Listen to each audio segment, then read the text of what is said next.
हम इसके चेहरे से नकाब खींचने का काम करेंगे। राजस्थान के अंदर आम आदमी दहशतगर्दी की जिंदगी को जी रहा है और प्रतियोगिता परीक्षाओं का जिस प्रकार चीरहरण हुआ है, रीट से लेकर पटवारी से लेकर जेईएन से लेकर, वो पहले कभी नहीं हुआ। अपने चाहतों को भर्ती के लिए सरकार के मंत्रियों ने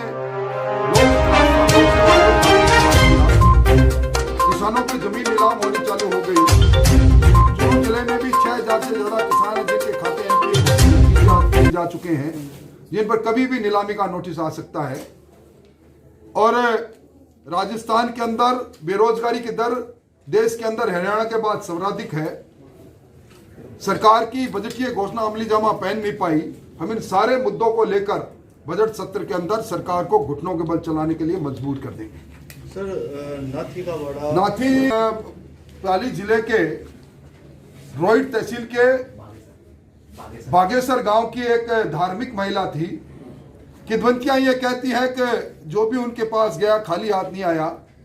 अगर ऐसी महिला का नाम कहीं अंकित होता है तो सम्मान की बात है, पर दुर्भाग्य है कि सीकर के अंदर मुकदमा दर्ज करवाया शिक्षा मंत्री जी ने, पूर्व शिक्षा मंत्री जी ने। मैं समझता हूं कि कल जिस प्रकार का दृश्य मैंने देखा, पूरी पुलिस राजधानी की युवा मोर्चा के कार्यकर्ताओं की खोज में लगी थी, जिस पर बहुत बड़ा अपराध हो गया। ये लोकतंत्र को छोटा करने का काम हो रहा है, जिसका भारतीय जनता पार्टी पूरा विरोध करेगी। सर, आपने कहा कि मेरे घर के आगे लिखवा दो नाथी का बाड़ा। हाँ, कोई दिक्कत नहीं है। अगर मेरे घर के आगे नाथी का बाड़ा लिखा जाता है तो मेरे को कोई दिक्कत नहीं, आज ही लिख दिया जाए। चाहे चौथे बजट सत्र को प्रारंभ कर रही है। इस लूट और झूठ की सरकार को राजस्थान की विधानसभा के माध्यम से हम इसके चेहरे से नकाब खींचने का काम करेंगे। राजस्थान के अंदर आम आदमी दहशतगर्दी की जिंदगी को जी रहा है और प्रतियोगिता परीक्षाओं का जिस प्रकार चीरहरण हुआ है, रीट से लेकर पटवारी से लेकर जेईएन से लेकर, वो पहले कभी नहीं हुआ। अपने चाहतों को भर्ती के लिए सरकार के मंत्रियों ने राजस्थान लोक सेवा आयोग का भी इस्तेमाल किया। किसानों की जमीन नीलाम होनी चालू हो गई।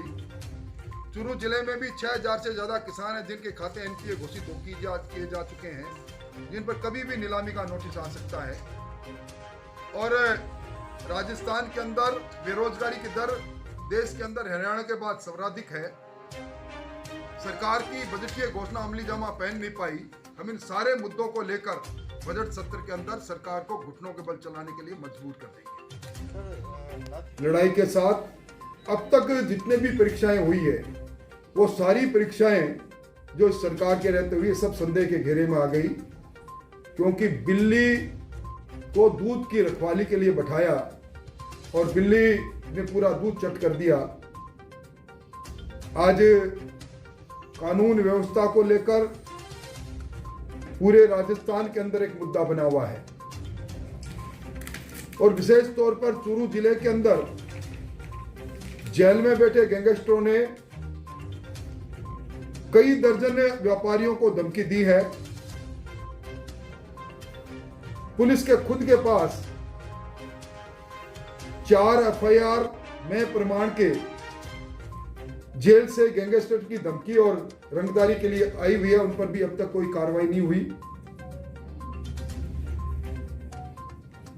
राजस्थान के अंदर खुद पुलिस का मासिक प्रतिवेदन ने स्पष्ट कर दिया कि प्रतिदिन 15 दुष्कर्म हुए। अब मुख्यमंत्री जी का यह कहना कि ऑनलाइन एफआईआर रजिस्ट्रेशन के कारण से अपराध ज्यादा दर्ज हुए। अपराध दर्ज हुए यह अलग बात है, पर अपराध में अपराधी को और उस प्रकरण का निस्तारण के अंदर भी राजस्थान की पुलिस फिसड्डी साबित हुई। पिछले 31 दिसंबर तक अब भी राजस्थान के अंदर दर्ज पूरे प्रकरणों में 28% प्रकरण ऐसे हैं जो अन्वेषणाधीन है।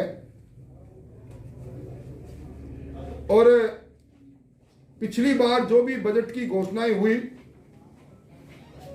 एक भी बजटीय घोषणा को सरकार अमली जामा नहीं पहना पाई।